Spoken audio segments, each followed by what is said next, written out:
வணக்கம் என் அன்பு சகோதர சகோதரிகளுக்கு எப்படி இருக்கீங்க? நான் ரொம்ப சூப்பரா இருக்குங்க. ஒரு கனசதுரத்தின் மொத்த வலைப்பரப்பு 384 மீட்டர் ஸ்கொயர் எனில் அதன் பக்க அளவு எவ்வளவுன்னு 2019 குரூப் 4 எக்ஸாம்ல கேட்டிருக்கான். இது ரொம்ப ஈஸி, எந்த ஃபார்முலாவும் தேவையில்லை. இங்க மொத்த வலைப்பரப்பு எவ்வளவு கொடுத்துருக்கான்? 384. சரிங்களா? ஸோ பொதுவாகவே கனசதுரம்னு எடுத்துக்கிட்டா மொத்தம் 6 பக்கங்கள் இருக்கு. அதனால 6ஆல வகுத்துறேன். சரிங்களா? அப்போ 6ஆல வகுத்துறதுனால ஜஸ்ட் இதுல பாதி 3, 384ல பாதி 192ன்னு வரும். சரிங்களா? இப்போ 3 அடிக்கலாம். 1 3 3, 6 3 18. சரிங்களா? 19ல 18 போனா மீதி 1 இருக்குது, பக்கத்துல போட்டா 12ன்னு இருக்கும். 4 3 12ன்னு வரும், 64ன்னு வருதுங்க. ஸோ நெக்ஸ்ட் என்ன பண்ணுங்க, இந்த 64 அப்படியே வச்சுக்கோங்க. இங்கிட்ட ஆப்ஷனை பாருங்களேன். எந்த ஆப்ஷன்ல கொடுக்குற நம்பரை அதே நம்பரால பெருகணும். அதாவது ஆப்ஷன் ஏ 3 இருக்கா, அதே 3ஆல பெருக்குங்க.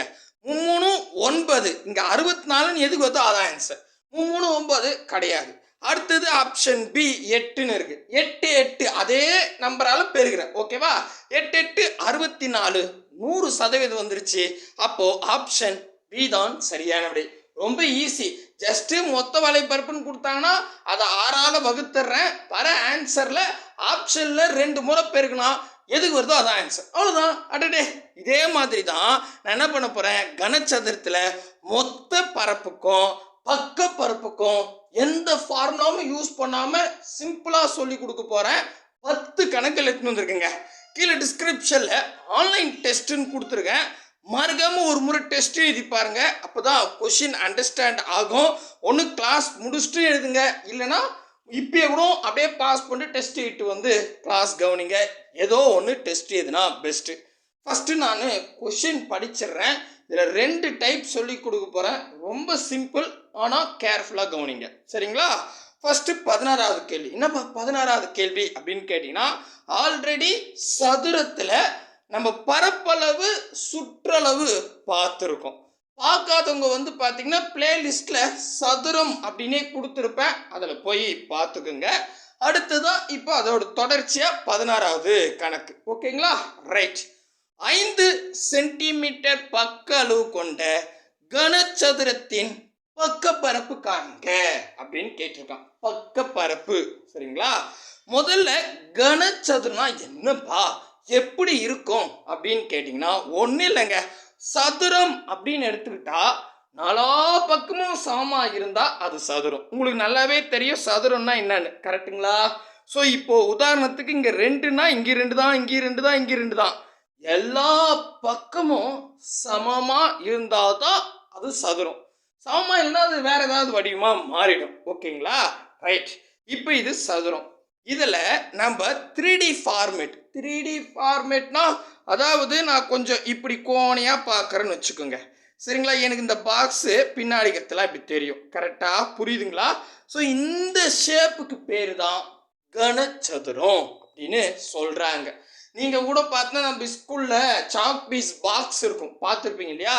அந்த பாக்ஸை நீங்கள் அப்படியே ஒரு ஷேப்பாக வச்சிங்கன்னா இது மட்டும்தான் தெரியும். கரெக்டாக? கரெக்ட். கொஞ்சம் அப்படி திருப்பினாதான் இந்த பக்கம் எவ்வளோ நீளத்துக்கு இருக்குது அப்படின்னு தெரியும். இந்த டயக்ராம் போடும் போதே புரியுது இல்லையா? இதுதான் கனசதுரம். சரிங்களா? அதாவது சதுரம்னா 2D ஃபார்மேட்டுன்னு சொல்லுவாங்க, கனசதுரம்னா 3D ஃபார்மேட்டு. 3 பக்கம் தெரியுது இல்லையா? நீளம், அகலம், உயரம் தெரியும். ஓகே, புரிஞ்சிடுச்சா? ரைட்டுப்பா. இப்போ இந்த அளவுலேயே வச்சுப்போம். இதில் நல்ல கவனிங்க. இங்கே ஏன்னு இருந்தா இங்கேயே தான், இங்கேயே தான், இங்கேயே தான், எல்லா பக்கமுங்க என்னென்ன பக்கம் தெரியுதோ எல்லா பக்கமும் அது ஏ தான் இருக்கும். ஐ மீன் ஒரே அளவு தான் இருக்கும். அதுதான் சதுரத்தோட ஸ்பெஷாலிட்டி. ஓகேங்களா? புரியுதுங்களா? ரைட். இதில் இப்போ நம்ம என்ன பண்ண போறோம்னா பக்க பரப்பு கண்டுபிடிக்க போகிறோம், மொத்த பரப்பு கண்டுபிடிக்க போகிறோம். அது என்னப்பா பக்க பரப்பு மொத்த பரப்பு அப்படின்னு கேட்குறீங்களா? பக்க பரப்புனா பக்கத்துக்கு பக்கம். அதாவது இப்போ நீங்களே பாருங்களேன், இது ஒரு பக்கமா? ஆமாம். இது ஒரு பக்கமா? ஆமாம். இங்கே பேக் சைடில் ஒரு பக்கம் இருக்குமா? ஆமாம். இந்த பக்கம் ஒரு பக்கம் இருக்குமா? எஸ். இதான் பக்கம்னு நம்ம சொல்லுவோம். கரெக்டுங்களா? நம்ம வீடு இருக்குதுன்னு வச்சுங்க, பக்கத்து வீடு அப்படின்னு சொல்லுவோம். இந்த பக்கத்து வீடுனா இந்த பக்கமும் இருக்கும், இந்த பக்கமும் இருக்கும், பேக் சைடில் இருக்கும், ஃப்ரண்ட் சைடில் இருக்காது. இந்த வச்சுங்க. ஸோ எங்கெல்லாம் வீடு உங்களுக்கு ஒட்டி இருக்கோ அதெல்லாம் பக்கம். அதெல்லாம் நம்ம பக்கத்து வீடுன்னு சொல்கிறோம். அப்போ இவன் என்ன கேட்குறான்னா பக்க பரப்பு கேட்குறான். பக்க பரப்புனா ஒரு கனசதுரத்தில் 4 பக்க பரப்பு இருக்கு. ஓகேவா? அது பாரு, இது ஒரு பக்கம், இது ஒரு பக்கம், இது ஒரு பக்கம், இது ஒரு பக்கம். புரியுதா? 4 பக்கங்கள் கொண்டது தான் சதுரம். சரிங்களா? சாரி, கனசதுரம். ஓகேங்களா? புரியுதுங்களா? ரைட். இப்போ இதே வந்து மேலே கீழேன்னு தான் நம்ம சொல்லுவோம். தலை மேலே டாப் வந்து பார்த்தீங்கன்னா மேலேன்னு சொல்லுவோம். கீழே இருக்கிறது வந்து பார்த்தீங்கன்னா கீழேன்னு தான் சொல்லுவோம். கரெக்டுங்களா? புரியுதுங்களா? ரைட்டு. அப்போது இந்த கேள்வியில் பக்கப்பரப்புன்னு கேட்டாங்கன்னா நம்ம என்ன பண்ணணும்? 4 பக்கம் இருக்கு அப்படின்னு மட்டும் ஞாபகம் வச்சுங்க. புரியுதுங்களா? புரியுது. நான் இன்னும் மொத்த பரப்பு பற்றி சொல்ல, அதை அந்த கணக்கில் சொல்கிறேன். இப்போதைக்கு பக்கப்பரப்புனா 4 பக்கங்கள் இருக்கு கனசதுரத்தில். ஓகேங்களா? ஓகே. அடுத்ததா நான் என்ன பண்ணுறேன், இப்போ வாங்க இதே டயக்ராம் தான் வரைஞ்சிக்கிறேன். சரிங்களா? ஸோ இதில் வந்து பார்த்தீங்கன்னா என்ன சொல்கிறான், அதாவது 5 சென்டிமீட்டர் பக்க அளவான். அப்போ இங்கே 5ன்னா இங்கேயும் 5 தான், இங்கேயும் 5 தான், இங்கேயும் 5 தான், எல்லா பக்கம் 5 தாங்க இருக்கும். கரெக்டுங்களா? கரெக்ட். இதில் பரப்பளவு அப்படின்னு கேட்டாங்கன்னா ஏதாவது 2 பக்கத்தை பெருகுனா அது பரப்பளவுங்க. கரெக்டாக? இது நம்ம வந்து சதுரத்தில் பரப்பளவு சுற்றளவுலேயே சொல்லியிருப்போம். இருந்தாலும் சொல்கிறேன், ஒரு பரப்பளவுன்னு சொல்லிட்டாவே சதுரத்தில் பக்கத்தையும் பெருக்குன்னா அதுதான் பரப்பளவு. சரிங்களா? புரியுதா? ரைட். அப்போ ING 25 அதை முதல்ல எழுதிக்கிட்டேன். ஓகேங்களா? இது வரைக்கும் புரியுதுங்களா? புரியுது. ஆனால் இந்த கணக்கு என்னன்னா கனசதுரத்தில் பக்க பரப்பு கேட்குறான். நான் இங்கே பாருங்கள், நீங்களே பாருங்கள், இந்த பக்கம் மட்டும்தான் எடுத்துக்கிட்டேன். உதாரணத்துக்கு உங்கள் வீடு எடுத்துங்க. வீட்டோட என்ட்ரன்ஸ் பக்கத்தில் மட்டும்தான் பரப்பளவு கண்டுபிடிச்சா உங்கள் வீடு வந்து சதுரத்தில் இருக்குன்னு வச்சுங்க. அப்போ இந்த பக்கமும் அதே அளவு தான் இருக்கும், இந்த பக்கமும் அதே அளவு தான் இருக்கும், இந்த பேக் சைடும் அதே அளவு தான் இருக்கும். அப்போ மொத்தம் எத்தனை பக்கங்கள் இருக்கு? 4 பக்கங்கள் இருக்கு கனசதுரத்தில். கரெக்டா? அப்போ பரப்பளவு நான் கண்டுபிடிச்சிட்டு கூட 4 பெருகிட்டா அது தாங்க விடை. முடிஞ்சிருச்சு. புரியுதா? கனசதுரம்னு சொல்லிட்டு ஒரு பக்கத்தோட மதிப்பு கொடுத்துட்டான்னு வச்சுங்க. அப்போ நான் என்ன பண்ணுறேன், பக்கம் இன்ட்டு பக்கம்னா அந்த கொடுக்குற மதிப்பை 2 முறை பெருக்கிறேன். ING 25. கரெக்டாக? இந்த ஸ்டெப் புரியுதா? நெக்ஸ்ட் என்னன்னா மொத்தம் 4 பக்கங்கள் இருக்கு, அதனால 4ஆல் பெருக்கிறேன். 25 4 முறை போட்டால் 100. அவ்வளோதாங்க ஆன்சர். முடிஞ்சிச்சு. ஃபார்முலா தேவையில்லைங்க. புரியுதா? உங்களுக்கு புரியுதுங்களா? அவ்வளோதாங்க. அழிச்சிக்கலாமா? அழிச்சிடலாம். ஸோ கொஞ்சம் புரியல சார் அப்படின்றவங்க அடுத்த கேள்வி பாருங்க, தெளிவாக புரியும். 12 சென்டிமீட்டர் பக்க அளவு உள்ள ஒரு கனசதுரத்தின் பக்க அளவு காண்க. உங்கள் வீடு அப்படியே கனசதுரம் அப்படின்னு கேட்டாவே கனசதுரத்தில் உங்கள் வீடு இருக்கு அப்படின்னு வச்சுக்கோங்க. இதில் என்ன கேட்குறான்? பக்க பரப்பு தான் கேட்குறான். அப்போ நம்ம வீட்டுக்கு பக்கத்தில் கண்டுபிடிக்கணும். நமக்கு வந்து பார்த்தீங்கன்னா கனசதுரம்னா மொத்தம் 4 பக்கங்கள் இருக்குது. முதல்ல பரப்பளவு கண்டுபிடிக்கலாம். சரிங்களா? இருங்க, நான் இதுக்கு டயக்ராம் போட்டே உங்களுக்கு சொல்லிடுறேன். ஸோ ஃபஸ்ட்டு நான் என்ன பண்ணுறேன், ஒரு டயக்ராம் வந்து போட்டுக்கிறேன். இதுதான் கனசதுரம்னு வச்சுக்கோங்க. சரிங்களா? செவகம் மாதிரி இதெல்லாம் சொல்லாதீங்க, ஜஸ்ட் உங்களுக்கு புரியுது அதான் போடுறேன். ரைட்டா?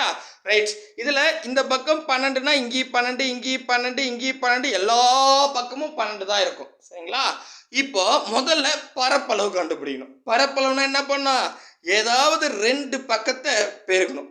அப்போ நான் என்ன பண்ணுறேன், இங்கே 12 12ன்னு இருக்கு இல்லையா, அதை அப்படியே பெருக்கிறேன். ஏதாவது 2 பக்கத்தை முதல்ல பெருக்கிறேன். 12 144 அப்படின்னு வரும். கரெக்டா? கரெக்ட். இது வந்து ஜஸ்ட்டு சதுரம் கொடுத்து பரப்பளவு கேட்டானா பக்கம் இன்ட்டு பக்கம் பெருக்கி ஆன்சர் சொல்கிறீங்க. ரைட்டுங்க. ஆனால் இது கனசதுரம், பக்க பரப்பு கேட்குறான். அப்படின்னா நீங்களே யோசித்து பாருங்க, உங்கள் சதுரத்தில் கனசதுரத்தில் 4 பக்கங்கள் இருக்கு. ஓகேவா? ஸோ அப்போ பக்கப்பரப்பு கண்டுபிடிக்கணும்னா நான் பரப்பளவு கண்டுபிடிச்சி அதான் கூட 4 பெருக்கிட்டா முடிஞ்சு போச்சு. உங்களுக்கு 4 பெருக்கு தெரியனாலும் 4 முறை போடுங்க. இப்போ 144 144 288ன்னு வருமா? 288 288 576ன்னு வரும். போய் ஆப்ஷனை செக் பண்ணி பார்த்தா ஆப்ஷன் சி தான் சரியானது. இதில் என்ன ஃபார்முலா? ஒன்றுமே இல்லையே. புரியுதுங்களா? சப்போஸ் உங்களுக்கு இப்போ தான் ஃபஸ்ட்டாக பார்க்குறீங்கன்னா மேபி உங்களுக்கு புரியாமல் கூட இருக்கும் பரப்பளவுனா என்ன அப்படின்னு. அதுக்கு தான் நான் என்ன சொல்கிறேன், சதுரம் கிளாஸ் பார்த்துட்டு வாங்கன்னு சொல்கிறேன். சரிங்களா? ரைட்டு. அடுத்ததுங்க, இப்போது பக்கப்பரப்புனா என்னன்னு தெளிவாக புரிஞ்சுக்கிட்டீங்க. 2 கணக்கே போதும், ஒரு விஷயம் கிடையாது. சரிங்களா? இப்போ மொத்த பரப்பு கண்டுபிடிக்க போகிறோம். மொத்த பரப்புனா இருக்கிற எல்லா பக்கத்தையும் நம்ம எடுத்துக்க போகிறோம். ஓகேவா? முதல்ல கொஸ்டின் படிச்சிடுறேன். 5 சென்டிமீட்டர் பக்க அளவு கொண்ட கனசதுரத்தின் மொத்த பரப்பை காண்க. 9th நியூ புக்கில் கொடுத்துருக்கான். மொத்த பரப்பு வித்தியாசம் புரியுதா? இதே வந்து போன கணக்கெல்லாம் பக்கப்பரப்பு. பக்கப்பரப்புனா நீங்கள் மைண்ட்லேயே வச்சுக்கணும். நம்ம வீடு இருக்கு சதுரத்தில், பக்கத்து வீடெல்லாம் வந்து எங்கெல்லாம் பக்கத்து வீடு இருக்கும் அதுதான். சரிங்களா? ஸோ அதான் பக்கப்பரப்பு. இதே வந்து பார்த்தீங்கன்னா மொத்த பரப்புனா எல்லா பக்கமுங்க. நீங்கள் உங்களுக்கு சிம்பிளாக சொல்கிறேன், இது ஒரு சதுரம் இருக்குது. இந்த சதுரத்தை எடுத்து போயிட்டு நீங்கள் ஒரு தண்ணியிலையோ இல்லை வீட்டில் இருக்கிற இட்லி மாவுலையோ போட்டு எடுத்திங்கன்னா எங்கெல்லாம் ஒட்டிங்குதோ அதுதாங்க மொத்த பரப்பு. புரியுதுங்களா? அடடா, புரியுதுப்பா. ரைட். இப்போ பாருங்க, முதல்ல நான் ஒரு கனசதுரத்தை வரைஞ்சிக்கிறேன். சரிங்களா? ஸோ இது ஒரு கனசதுரம். இதில் ஒரு பக்கம் 5ன்னா எல்லா பக்கமும் 5 தாங்க இருக்கும். ஸோ பேக் சைடு எல்லா இடத்துலையுமே இருக்கும். சரிங்களா? அதே மாதிரி நீங்களே பாருங்க, இது ஒரு சதுரம். அப்போ இங்கேயும் ஒரு சதுரம் இருக்கு. அப்போ பேக் சைடில் இங்கே ஒரு சதுரம் இருக்கும், இங்கேயும் ஒரு சதுரம் இருக்கும். கரெக்டா? டாப்பில் ஒரு சதுரம் இருக்கும், பாட்டமில் ஒரு சதுரம் இருக்கும். கரெக்டா? அப்படின்னா மொத்த பரப்புன்னு கேட்டாங்கன்னா அதாவது இங்கே வந்து பார்த்தா எத்தனை இருக்குதுன்னா மொத்தம் 6 பக்கங்கள் இருக்கு அப்படின்னு ஞாபகம் வச்சுங்க. பக்க பரப்புன்னா மொத்தம் 4 பக்கங்கள் இருக்கு. ஓகேங்களா? இதே மொத்த பரப்புன்னு கேட்டா மொத்தம் 6 இருக்கு. நீங்களே பாருங்க, இது 1, இது 2, இருங்க கலர் மாத்திக்கிறேன். இது 1, இது 2, இது 3, இது 4, அப்புறம் டாப்ல 5, பாட்டம்ல 6. கரெக்டா? 6 பக்கம் தானே இருக்கு. புரியுதுங்களா? புரியுது. அப்போ இப்போ எப்படி சார் போடலான்னா, இப்போ புரிஞ்சுக்கிட்டீங்களா? மொத்த பரப்புனா 6 ஞாபகம் வச்சுக்கணும், பக்க பரப்புனா 4 ஞாபகம் வச்சுக்கணும். ரைட்டு. இப்போ அப்படியே வாங்க, இவன் என்ன சொல்கிறான், எந்த கணக்குடாப்பா அதுக்குள்ளே எங்கேயோ வந்துட்டனே. கீழே 3வது கணக்கு. ரைட்டு. இங்கே பாருங்க, இதில் என்ன சொல்கிறான், 6 சென்டிமீட்டர் அப்படின்னு சொல்லிட்டான். நான் மறுபடியும் சின்னதாக ஒரு டயக்ராம் வச்சுக்கிறேன், அதான் எனக்கு ஈஸியாக இருக்கும். ரைட்டா? ரைட். இப்போது 5, இது என்ன 5, இது 5, இது 5. கரெக்டா? ரைட். இப்போ என்ன கேட்குறாங்க, முதல்ல வந்து பார்த்தீங்கன்னா 5 சென்டிமீட்டர் பக்க அளவு இருக்குது, அதோடைய கனசதுரத்துடைய மொத்த பரப்பு கேட்குறான். முதல்ல பரப்பளவு கண்டுபிடிக்கணும். பரப்பளவுனா ஏதாவது 2 பக்கத்தை பெருக்கணுங்க. இதில் 5 5 25 அப்படின்னு வந்துடும். கரெக்டா? இது பரப்பளவு கண்டுபிடிச்சிட்டேன். ஓகேவா? இப்போ மொத்த பக்கம் கண்டுபிடிக்கணும். மொத்தம் எத்தனை பக்கம் இருக்கு கனசதுரத்தில் பார்த்தா 6 பக்கங்க இருக்கு. அப்போ டைரக்டா 6 கூட பெருக்கிங்க. அவ்வளோதான். 4 முறை 25 பெருக்குனா 100, 2 முறை 25 போட்டால் 50, அப்போது 150 அப்படின்னு வந்துடும். போய் செக் பண்ணி பார்த்தா அடேங்கப்பா பர்ஃபெக்டாக இருக்குது. அவ்வளோதாங்க, முடிஞ்சு போச்சு. தெளிவாக புரியுதுங்களா? கன்ஃபியூஷனே இல்லை, டக்கராக போட்டுடலாம். சரிங்களா? கண்டிப்பாக புரியும்னு நினைக்கிறேன். அடுத்தது பார்ப்போம். புரியலன்னா தயவு செஞ்சு சொல்லுங்கள், நான் ஹோம்ஒர்க்லாம் ஒன்றும் கொடுக்கல, எல்லாமே உங்களுக்கு சொல்லி கொடுத்துட்றேன். அடுத்தது 12 சென்டிமீட்டர் பக்க அளவு கொண்ட ஒரு கனசதுரத்தின் மொத்த பரப்பு அப்படின்னு கேட்டான். மொத்த பரப்புனா மொத்தம் 6 பக்கங்கள் இருக்கு. ரைட்டு. பரப்புன்னா என்ன பண்ணோம், அங்கே பாருங்க, நான் மறுபடியும் ஒரு டயக்ராம் போட்டுறேன். ஒவ்வொன்றுக்கும் நான் டயக்ராம் எதுக்கு போகிறேன்னா அப்படியே மனசில் நின்றுணும், ஃபார்முலாவாக போய் தடக்கூடாது. ஸோ இப்போ ஒரு பக்கம் 12னா எல்லா பக்கமும் 12 தான். ரைட்டு. இவன் கனசதுரத்தோட மொத்த பரப்பு கேட்குறான். முதல்ல பரப்பு கண்டுபிடிச்சிடுறேன். பரப்பளவு கண்டுபிடிக்கணும்னா ஏதாவது 2 பக்கத்தை பெருக்கணும். ஸோ 12 144ன்னு வந்துடுங்க. கரெக்டா? கரெக்ட். இது பரப்பளவு. ஓகேவா? ஆமாம். இப்போ மொத்த பரப்பளவு கண்டுபிடிக்கணும். அப்போ மொத்தம் எத்தனை பக்கம் இருக்குது? 6 பக்கம் இருக்கு. அப்போ டைரக்டா பரப்பளவோட 6 பெருக்கிட்டா முடிஞ்சிருச்சு. 6 பெருக்க தெரியலனாலும் கூட்டிங்க. சரிங்களா? 144 144 288, 288 288 288 அப்படி போட்டால் எவ்வளோ வருது? 854 அப்படின்னு வரும். சாரி, 864ன்னு வரும். ஆப்ஷன் டி தான் சரியானது. மனசுலேயே கூட்டுங்க, கரெக்டாக வருங்க. 6 முறை போட தெரியலனா, அதாவது பெருக்க தெரியலனா 6 முறை கூட்டுருங்க. 144 288 288 எவ்வளோ? அதே மாதிரி போட்டு வந்தாவே ஆன்சர் ஆட்டோமேட்டிக்காக வந்துடும். 864. ஓகே, புரிஞ்சிருச்சா? அவ்வளோதாங்க. பாருங்க, 4 கொஸ்டின்லேயே உங்களுக்கு மொத்த பரப்புனா எப்படி, பக்க பரப்புனா எப்படி அப்படின்றத சொல்லிட்டு புரிஞ்சிருக்கும் அப்படின்னு நினைக்கிறேன். அப்போ இதுக்குள்ளே எப்படி எப்படி கேட்குறாங்க அப்படின்றத அடுத்த கேள்வியில் பார்த்துருவோம்.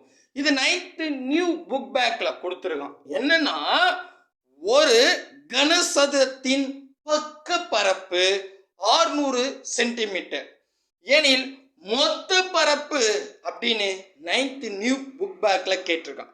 இது ரொம்ப கஷ்டம்லாம் இல்லை, மைண்டில் கரெக்டாக கொண்டு வந்தால் ஈஸிங்க. ஓகேங்களா? நல்லா கவனிச்சுக்குங்க.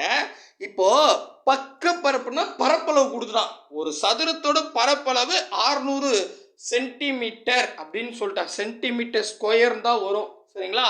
ரைட். ஓகே, அதெல்லாம் பார்த்துக்கலாம், விடுங்க, யூனிட் தான், ஒன்றும் பிரச்சனை இல்லை. ரைட்டு, 600 அப்படின்னு சொல்லிட்டான். அப்போ எனில் இதோட மொத்த பரப்பு கேட்குறான்.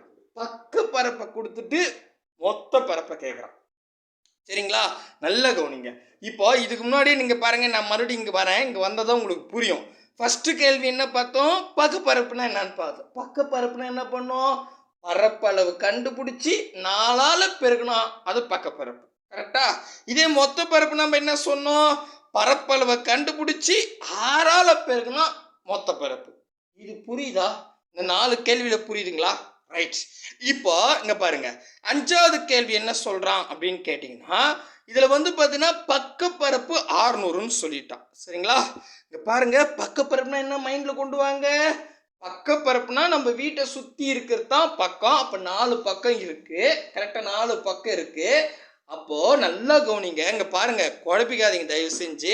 அதே மாதிரி ஃபார்முலா இல்லாமல் போடுறேன், குழப்பிக்கேட்டேன். இங்கே பாருங்கள், ஒரு பக்கம் வந்து 5ன்னு சொல்லிட்டா நம்ம பரப்பளவுக்கு என்ன பண்ணுவோம்? இது பாருங்கள், இங்கே டயக்ராம் போட்டு காமிக்கிறேன். இங்கே 5, இங்கே 5ன்னு இருக்கும். கரெக்டுங்களா? ரைட். இப்போ நம்ம என்ன பண்ணுவோம்? முதல்ல பரப்பளவு கண்டுபிடிச்சிடுவோம். அப்போ பக்கத்தையும் பாருங்கன்னா 25ன்னு வரும். அதுக்கப்புறம் பக்க பரப்புன்னு கேட்டாங்கன்னா 4 முறை பெருகும். கரெக்டா? நல்லா புரியுதுங்களா? இது ஃபர்ஸ்ட் ஸ்டெப்பு. இதே மைண்டில் யோசிங்க. இதே வந்து பார்த்தீங்கன்னா இதே 5 சென்டிமீட்டர் பக்களவு கொடுத்துட்டு மொத்த பரப்புன்னு கேட்டால் என்ன பண்ணுவோம்? இதே மாதிரி தான் பக்கம் இன்ட்டு பக்கம் 25ன்னு பெருகிடுவோம். இதாக கூட 6 பெருகும். கரெக்டா? புரியுதுங்களா? நல்லா புரியுதா பாருங்க. அப்போ அதே மாதிரி தான் இங்கே வாங்க, 6வது கொஸ்டின் வாங்க. இது வரைக்கும் தெளிவாக புரிஞ்சா இந்த கொஸ்டின் ஈஸி. என்னன்னா, இப்போ பக்க பரப்பு 600ன்னு சொல்லிட்டான். அப்போ இதை நான் 4ஆல் வகுத்துட்டா பரப்பளவு கண்டுபிடிச்சிடலாம். கரெக்டா? புரியுதுங்களா? ரைட். இப்போ நல்லா ஞாபகம் வச்சுங்க, பக்க பரப்பு கொடுத்துட்டனாவே அதை 4ஆல் வகுத்துருங்க, பரப்பளவாக மாறிடும். அப்போ 4ஆல் வகுத்துனா ஒன்றும் இல்லை. இது பாருங்க, இதில் பாதி 2, இதில் பாதி 300. கரெக்டா?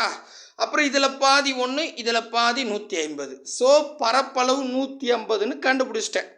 இப்போ மொத்த பரப்பு கேட்குறான். அப்போ 6ஆல் பெருங்க. அவ்வளோதான், முடிஞ்சு போச்சு. ரொம்ப ஈஸி. இந்த மாதிரி கணக்கெல்லாம் நிறைய வாட்டி கேட்பான். ரொம்ப ரொம்ப ஈஸி. நல்லா ஞாபகம் வச்சுங்க. இப்போ பக்கப்பரப்போட வேல்யூ கொடுத்துட்டானா அந்த மதிப்பை 4ஆல் வகுத்துருங்க. சரிங்களா? வகுத்தா உங்களுக்கு பரப்பளவாக மாறிடும். அதுக்கப்புறம் மொத்த பரப்புன்னு கேட்டாங்கன்னா 6ஆல் பெருக்குங்க. சரியா போச்சு. அப்போ 150 6 முறை நம்ம போட்டால் 900 அப்படின்னு வரும். ஆப்ஷன் சி தான் சரியான விடை. முடிஞ்சிருச்சு. ரொம்ப ரொம்ப ஈஸி. புரியுதுங்களா? தெளிவாக புரியுதுங்களா? குழப்பிக்காதீங்க. சரிங்களா? புரியலனா விட இன்னொரு முறை அப்படியே ப்ளே பண்ணி பாருங்க. முதல் 4 கேள்வி புரிஞ்சுதா? இது ரொம்ப ஈஸி. சரிங்களா? ரைட். இன்னும் பாருங்க. அடுத்ததா, ஒரு கனசதுரத்தின் மொத்த புறப்பரப்பு 486 சென்டிமீட்டர் ஸ்கொயர் எனில் பக்க பரப்பை காண்க. இப்போ போன கேள்வியில் என்ன பண்ணா, பக்க பரப்பை கொடுத்துட்டு மொத்த பரப்பு கேட்டான். கரெக்டா? இப்போ இதில் மொத்த பரப்பை கொடுத்துட்டு பக்க பரப்பை கேட்குறான். அப்போ மொத்த பரப்புனா என்ன பண்ணியிருப்போம்? பரப்பளவு கண்டுபிடிச்சி 6ஆல் பெருகிருப்போம். அப்போ இங்கே பாருங்க, 486ன்னு மொத்த பரப்பளவு கொடுத்தா அப்போ அதை 6ஆல் வகுத்துருங்க. ஓகேங்களா? அப்படி வகுத்தா எனக்கு பரப்பளவு கண்டுபிடிச்சிடலாம். புரியுதா? புரியுது. அப்போ இங்கே பாருங்க, ஜஸ்ட் 6ஆல் வகுத்தா உங்களுக்கு வகுத்தல்னா பாதியாக மாற்றிங்க, தப்பு கிடையாது. நான் கொஞ்சம் ஸ்பீடாகவே போடுறேன், நீங்கள் பாதி பாதியாக மாற்றிங்க. சரிங்களா? ஸோ நான் என்ன பண்ணுறேன், ஜஸ்ட்டு வந்து 486 6ஆல் வகுத்தா எனக்கு 81 அப்படின்னு வரும். சரிங்களா? ரைட். இது பரப்பளவு. எனக்கு இப்போ என்ன வேணும், பக்கப்பரப்பு. பக்கப்பரப்புனா இப்போ பரப்பளவு 81ன்னு கண்டுபிடிச்சிட்டேன். இதுக்கு பரப்பளவுனா 4ஆல் பெருக்க வேண்டியது தான், முடிஞ்சிருச்சு. அப்போது 81 4ஆல் நான் பெருக்கினா எனக்கு என்ன கிடைக்கும், 324ன்னு கிடைக்கும். போய் செக் பண்ணி பார்த்தா ஆப்ஷன் 7 பர்ஃபெக்டாக இருக்குது. புரியுதுங்களா? இப்போ பாருங்கள், நான் எந்த ஃபார்முலாவும் பயன்படுத்தலை, தெளிவாக புரிஞ்சுங்க. நான் இன்னொரு முறை அப்படியே சொல்லிடுறேன். மொதல் கொஸ்டின் அவர் ஒப்பிட்டே சொல்கிறேன். சரிங்களா? ஏன்னா கன்ஃபியூஷனே ஆகக்கூடாது. இது பாருங்கள், ஃபஸ்ட்டு கொஸ்டின் என்ன கேட்டிருக்கான், இதில் பார்த்தீங்கன்னா இதே இந்த ஒரு கணக்கு வச்சே போதும். 5 சென்டிமீட்டர் பக்கம் இருக்குதுப்பா, அப்போது கனசதுரத்தோட பக்க பரப்பு காண்க அப்படின்னு சொல்லிட்டான்னா இந்த 5 சென்டிமீட்டர்ன்றது ஒரு பக்கம். சரிங்களா? இப்போ நம்ம இங்கே 5 வச்சுக்கிட்டோம். அதுக்கு நம்ம என்ன பண்ணுவோம், முதல்ல பரப்பளவு கண்டுபிடிச்சிருவோம். அப்போ 5 25 பரப்பளவு கண்டுபிடிச்சிட்டோமா. இந்த பரப்பளவு 25, இதில் பக்க அளவுன்னு கேட்டால் கனசதுரத்தில் மொத்தம் 4 பக்கங்கள் இருக்குது, அதனால் 4ஆல் பெருக்கிறேன். ஓகேவா? அப்போ நமக்கு 100ன்னு வரும். கரெக்டா? ரைட். இப்போ இது பரப்பளவுக்குள்ள 4 பெருக்கினதால வந்தது. கரெக்டா? ரைட். இப்போ இதே 5 சென்டிமீட்டர் பக்க அளவுன்னு சொல்லிட்டான். இதில் மொத்த புறப்பரப்பளவு கேட்குறான், மொத்த பரப்பளவு கேட்குறான் அப்படின்னு வச்சுக்கோங்க. அப்படி கேட்டால் என்ன பண்ணுவோம், அதுக்கும் நம்ம என்ன பண்ணுவோம், 5 25 கொடுக்குற பக்க அளவை அப்படியே பக்கம் இன்ட்டு பக்கம் பெருக்கிட்டு மொத்தம் எத்தனை பக்கங்கள் இருக்குன்னு பார்த்தா 6 பக்கம் இருக்குது, 6ஆல் பெருக்கும். கரெக்டா? அப்போ 25 6ஆல் பெருக்குனா 150ன்னு வரும். இது மொத்த பரப்பு. கரெக்டா? கரெக்ட். அப்போது நல்லா புரிஞ்சுங்க, பரப்பளவில் 6ஆல் பெருக்கினதால தான் மொத்த பரப்பா மாறி இருக்கு. கரெக்டா? ரைட். இது விஷயம் புரியுதுங்களா? இப்போ இந்த 2 கணக்கு தெளிவாக புரிஞ்சுன்னு தான் நான் இவ்வளோ விஷயம் சொல்கிறேன். இதில் என்னன்னா, இங்கே பாருங்க, பக்க பரப்பு 600ன்னு சொல்லிட்டு மொத்த பரப்பு கேட்குறான். பக்க பரப்புனா நமக்கு மனசில் என்ன ஓடும், பரப்பளவில் 4ஆல் பெருக்குனா அது பக்க பரப்பு, அதே பரப்பளவில் 6ஆல் பெருக்குனா அது மொத்த பரப்பு. கரெக்டா? எனக்கு என்னன்னா, பக்க பரப்பு 600ன்னு சொல்லிட்டான். அப்போ இதில் 4 வகுத்துட்டா எனக்கு பரப்பளவு கிடச்சிடும். கரெக்டா? அப்போ பரப்பளவு கண்டுபிடிச்சிட்டோன்னா அதை 6ஆல் பெருகிட்டா அது மொத்த பரப்பு. அவ்வளோதான், முடிஞ்சிடுச்சு. அடடே, தெளிவாக புரியுதுங்களா? அப்போ பக்கப்பரப்பு கொடுத்துருந்தானா 4ஆல் வகுத்துங்க, ஒரு ஆன்சர் கிடைக்கும். மொத்த பரப்பு கேட்டோன்னா 6ஆல் பெருக்கிங்க, முடிஞ்சிடுச்சு. அவ்வளோதாங்க. இதுக்கு போய் எதுக்கு ஃபார்முலா? சரிங்களா? இந்த விஷயம் புரியுதுக்கு தான் இவ்வளோ கத்திட்டு இருக்கேன். இப்போ இந்த கணக்கு பாருங்கள், மொத்த பரப்பு 486ன்னு சொல்லிட்டான். அப்படியே மனசில் ஓடணும், மொத்த பரப்புனாவே பரப்பளவில் 6ஆல் பெருக்கினா தான் மொத்த பரப்பு கிடைக்கும். அப்போ 6ஆல் வகுத்துட்டா பரப்பளவு வந்துடும். கரெக்டா? ரைட். பரப்பளவு எடுத்துக்கிட்டு அப்போ பக்க பரப்பு கண்டுபிடிக்கணும். அப்போ பரப்பளவில் 4ஆல் பெருக்கினா முடிஞ்சு போச்சு. அப்போ மொத்த பரப்பு கொடுத்துட்டு பக்க பரப்பு கேட்டான்னா மொத்த பரப்பில் 6 வகுத்துட்டு வரக்கூடிய விடையா கூட 4 பெருக்குனா முடிஞ்சிடுச்சு. அவ்வளோதாங்க. அடடா, புரியுதுப்பா? ரைட். இப்போ குரூப் 4 கொஸ்டினுக்கு வருவோம். குரூப் 4 கொஸ்டின் என்ன சொல்கிறான்னா, ஒரு கன சதுரத்தின் மொத்த வலைப்பரப்பு, அது நம்ம வலைப்பரப்பு அதெல்லாம் பிரச்சனை இல்லை, நமக்கு தேவை மொத்தம் பரப்பு, அவ்வளோதான். மொத்த பரப்புக்கு அந்த வலைப்பரப்புன்னு சொல்கிறாங்க, கன்ஃபியூஷன் வேண்டாம். சரிங்களா? ரைட். மொத்த வலைப்பரப்பு 384 மீட்டர் ஸ்கொயர் எனில் அதன் பக்க அளவு எவ்வளவு கேட்டாம்பர் கேள்வி. இது அடுத்த டைப். இப்போ இதுக்கு முன்னாடி கணக்காவது மொத்த வலைப்பரப்பை கொடுத்துட்டு பக்க பரப்பளவு கேட்டான். கரெக்டாக பக்க வலைப்பரப்புன்னு கூட சொல்லுங்க. ஓகேவா? அப்படி கேட்டான். ஆனால் இதில் என்ன பண்ணிட்டான்னா, மொத்த வலைப்பரப்பு 384ன்னு கொடுத்துட்டான். இதில் என்னன்னா, ஒரு பக்கம் என்னன்னு கேட்குறான். புரியுதுங்களா?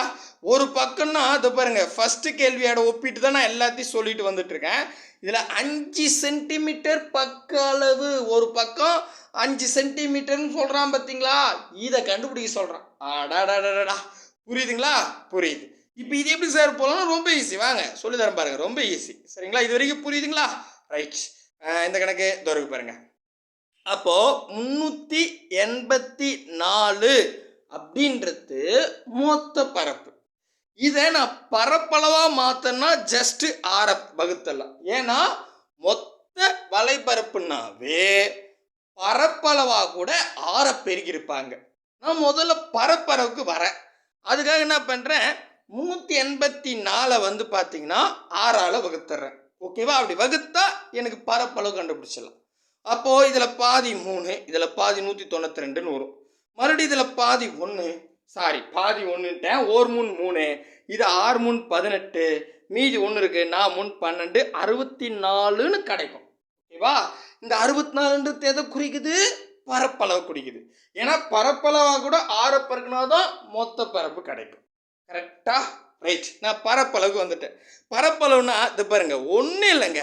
பரப்பளவுனா இப்போ இங்கே ஏன்னு இருக்குன்னா இங்கே ஏ, இந்த ஏவையும் பெருக்கினாதான் பரப்பளவு. கரெக்டா? கரெக்ட்.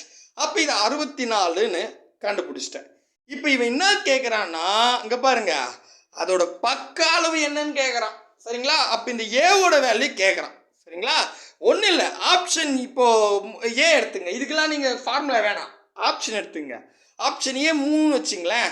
அப்போ இது ஏ, இது 3, இது 3ன்னு வச்சுங்க. அப்போ 3 9, 64ன்னு வரணும். 3 9 தான் வருது, ஆப்ஷன் ஏ இல்லை. ஆப்ஷன் பி 8ன்னு இருக்கு. அப்போ 8ன்னா இந்த பக்கம், இது 8ன்னா இது, இருங்க கலர் மாற்றிக்கலாம். இது 8ன்னா இதுவும் 8, எல்லா பக்கம் 8 தான் இருக்கும். நான் பக்கத்து ஏதாவது 2 பக்கம் தானே பெருகுனா பரப்பளவே. அப்போ 8 8 பெருகுனா 64. கரெக்டாக வருதா? வந்துச்சுன்னா ஆன்சர் முடிஞ்சிருச்சு. அவ்வளோதாங்க. ஸோ நான் குறிப்பெலாம் எடுத்து வச்சுங்க. நான் நிறைய மாடல்ஸ்லாம் எடுத்துன்னு வரல, டைம் இல்லாததால ஜஸ்ட்டு கான்செப்டை சொல்லிட்டேன். இந்த கான்செப்ட் புரிஞ்சுட்டா எப்படி போட்டாலும் கேட்டுடலாம். சரிங்களா? 2 கேள்வி தான் சொல்கிறேன். ஓகேங்களா? தெளிவாக புரியும் அப்படின்னு நம்புகிறேன். சரிங்களா? ஸோ என்ன இந்த கொஸ்டினோட இதுன்னா, மொத்த வலைப்பரப்புன்னு கொடுத்துட்டாங்கன்னா அந்த நம்பரை 6ஆல வகுத்துருங்க. வகுத்து கிடைச்சா அது பரப்பளவு. ஓகேவா? ரைட். இப்போ என்ன கேட்குறான், ஒரு பக்கத்தோட அளவு கேட்குறான். அப்போ ஆப்ஷனில் இருக்கத்தான் ஒரு பக்கம். ஆப்ஷனில் இருக்கிற வேல்யூஸை 2 முறை பெருக்குனா எதுக்கு 64 வருதோ அதான் ஆன்சர். இது ஒரு மேட்ரே இல்லை. சரிங்களா? ரைட். அடுத்த கேள்வி வந்து பார்த்தீங்கன்னா, ஒரு கனச்சதுரத்தின் பக்க அளவு. பக்க அளவுன்னா பரப்பளவு கண்டுபிடிச்சி 4ஆல பெருக்கிருப்போம். கரெக்டா? ஸோ பக்க பரப்பளவு 324 எனில் அதன் பக்க அளவு எவ்வளோ? ஒரு பக்கம். சரிங்களா? ரைட். இப்போ முதல்ல பக்க பரப்புன்னு கொடுத்துருக்கான் 324. ஓகேங்களா? ரைட். உங்களுக்கு நல்லாவே தெரியும், பக்க பரப்புனா பரப்பளவு நம்ம கண்டுபிடிக்கிறோம் இல்லையா, அதை 4ஆல பெருகிருப்போம். கரெக்டா? அப்போ இதை நான் 4ஆல வகுத்துட்டா பரப்பளவு வந்துடலாம். கரெக்டா? அப்போ இதில் பாதி 2ங்க. 324ல் பாதி எவ்வளோ அப்படின்னு கேட்டினா 162. சரிங்களா? ரைட். நெக்ஸ்ட் வந்து பார்த்தீங்கன்னா, இந்த 2ல் பாதி 1, 162ல் பாதி எம்பிட்டு வருதுன்னா 81ன்னு வருது. சரிங்களா? ரைட். இப்போ 81ன்றது பரப்பளவு. ஓகேங்களா? அப்போ பரப்பளவுனா இது ஒரு கனச்சதுரம்னு வச்சுக்கோங்க. ஓகேங்களா? ரைட். இதில் இது ஏன்னா இது ஏன்னு வச்சுக்கிறேன். ஓகேங்களா? இது 2த்தையும் பெருகுனாதான் 81 வருது. அப்போ ஆப்ஷனில் ஏவோட வேல்யூ கொடுத்துருக்கான். ஐ மீன் இங்கே பக்க அளவு. ஆப்ஷன் ஏ 4ன்னு எடுத்துக்கிறேன்னு வச்சுங்களேன். ஏவோட வேல்யூ 4னா இதுவும் 4, இதுவும் 4. நன்னாங்கு 16 தான் வருது. ஆனால் இங்கே 81 வரணும். அப்போ நான் ஆப்ஷன் டி எடுத்து பார்க்குறேன். ரொம்ப ஈஸி, ஆப்ஷன் வச்சே பார்த்துடலாம். 9ன்னு இருக்கா? அப்போது இதுவும் 9, இதுவும் 9, 9 9 81 பர்ஃபெக்டாக வருது. அப்போது ஆப்ஷன் டி தான் சரியான விடை. அவ்வளோதாங்க. ஓகேவா? தெளிவாக புரிஞ்சிருச்சா? எப்படி கேட்டாலும் போட்டுடலாம். பக்க பரப்பு மொத்த பரப்புன்னு கேட்டாவே நான் ஒவ்வொரு டைப்புக்குமே 2 கேள்வி கொடுத்துருக்கேன். 2 முறையை சொல்லி கொடுத்துருங்க. டவுட்டாக இருந்தால் கேட்டுங்க. சரிங்களா? ரைட். அவ்வளோதான்ப்பா, முடிஞ்சிருச்சு. இதுக்கு வந்து ஃபார்முலா புக்கில் கொடுத்துருப்பான். மேபி எனக்கு ஃபார்முலாலே வருதுன்னா சொல்கிறேன், பார்த்துங்க. ஒரு கனச்சதுரத்தின் மொத்த பரப்பளவுன்னு கேட்டான்னா 6a² சதுர அலகு. ஏ ஸ்கொயர் அப்படின்னா இது பாருங்க, உங்களுக்கு தெளிவாக சொல்கிறேன். இந்த ஃபார்முலாவே உங்களுக்கு புரியுன்னா கூட வச்சிங்க, தப்பே கிடையாது. இது ஒரு கனசதுரம், கரெக்டா? இதில் வந்து இது ஏன்னா இதுவும் ஏ தான். இதே மாதிரி எல்லா பக்கமும் ஏ ஏ ஏ தான் இருக்கும். ஓகேங்களா? ரைட். முதல்ல நான் வந்து மொத்த பரப்பை கண்டுபிடிக்கணும்னா ஃபர்ஸ்ட் பரப்பளவு கண்டுபிடிக்கணும். பரப்பளவுனா ஏதாவது ரெண்டு பக்கம் பெருகணும். அப்போ இங்கே ஏ ஸ்கொயர் அப்படின்னு வந்துடுது, கரெக்டா? கரெக்ட். அதே மாதிரி மொத்த பக்கங்கள்லாம் எவ்வளோ இருக்குன்னு கேட்டால் இங்கே பாருங்கள், இது மொதல் பக்கம், இது ரெண்டாவது பக்கம், இது மூணாவது பக்கம், இது நாலாவது பக்கம், இது அஞ்சாவது பக்கம், ஆறாவது பக்கம், 6 பக்கம் இருக்குது. அப்போ பரப்பளவு கண்டுபிடிச்சி அதான் கூட 6 பெருக்கிட்டா அதுதான் மொத்த பரப்பு. அப்போ 6 ஏ ஸ்கொயர். அவ்வளோதான், ஃபார்முலா வந்துச்சு. பண்ணி ஃபார்முலான்றது சுருக்கு வழிமுறை தான். அதுக்காக நீங்கள் உட்காந்து ஃபார்முலா பிரகாரம் போகணுன்னு அவசியம் கிடையாது. ஃபார்முலா தெரிஞ்சாதான் போகணுன்னு அவசியம் கிடையாது. மேட்ரு தெரிஞ்சு போனால் நீங்களே ஃபார்முலா உருவாக்கலாம், கரெக்டாக? புக்கில் போய் பாருங்கள், இருக்கும் 6 ஏ ஸ்கொயர் தான் சரியான விடை. ஓகேங்களா? ரைட். அடுத்தது ஒரு கனசதுரத்தின் பக்கப்பரப்பு. இதுக்கு வந்து 4 ஏ ஸ்கொயர் சதுர அலகு. ஓகேங்களா? அங்கே பாருங்கள், இந்த கேள்வியில் சொல்கிறேன். இப்போ இது வந்து ஒரு கனசதுரம், கரெக்டாக? இதில் பரப்பளவு கண்டுபிடிச்சிக்கணும் ஃபஸ்ட்டுன்னு சொல்லிட்டு. அப்போ ஏன்னா ஏ ஸ்கொயர் அப்படின்னு வருமா? இது ஃபஸ்ட்டு. நெக்ஸ்ட்டு பக்களவு. பக்களவுனா உங்களுக்கு என்ன சொன்னேன், பக்கத்து வீட்டில் எப்படி எப்படி ஜாயிண்டாக இருக்கோ அதெல்லாம் பக்களவு. அப்போ இது ஒரு பக்களவுன்னு இருங்க, கலர் மாற்றிக்கலாம். இது ஒரு பக்கம், இது ரெண்டாவது பக்கம், இது மூணாவது பக்கம், இது நாலாவது பக்கம். 4 பக்கம் இருக்கே. இப்போ டாப்பில் ஒன்று இருக்குது, பாட்டமில் ஒன்று இருக்குது. அப்போ பக்கம்னா 4, சரிங்களா? அப்போது பரப்பளவு கண்டுபிடிச்சி 4ஆல் பெருக்குனா போதும். அப்போ 4 ஏ ஸ்கொயர். ஆப்ஷன் ஏ தான் சரியான விடை. புரியுதா? நான் ஃபார்முலா வச்சு தான் உங்களுக்கு சொல்லியிருக்கேன். இன்னும் ஒரு கிளாஸ் நம்ம பார்த்தா சதுரம் ஃபினிஷிங்க. சதுரம் பொறுத்த வரைக்கும் ரொம்ப இம்பார்ட்டன்ட் குரூப் 4க்கு, சரிங்களா? ஸோ இன்னும் ஒரு கிளாஸில் முடிச்சுட்டா நான் பிடிஎஃபாகவே கொஷின்ஸை கொடுத்துட்றேன். அதை மட்டும் பார்த்துங்க, சதுரத்துக்கு மட்டும் சொல்கிறேன், சரிங்களா? கண்டிப்பாக இந்த கிளாஸ் யூஸ்ஃபுல்லாக இருக்கும் அப்படின்னு நம்புகிறேன். ஹோம்ஒர்க் கொடுக்கல, பட் எப்படி இருக்குன்றத மறக்காமல் சொல்லுங்கள். குழப்புதுன்னா சொல்லுங்கள், இன்னும் ஏதாவது சம்ஸை எக்ஸ்ட்ரா ஆட் பண்ணி சொல்லுவோம். இல்லை சார் பரவாயில்ல ஓகேன்னா எதுவாக இருந்தாலும் கமெண்டில் சொல்லுங்கள். அடுத்த வீடியோவில் சந்திக்கலாம். பாய் பிரதர் அண்ட் சிஸ்டர்.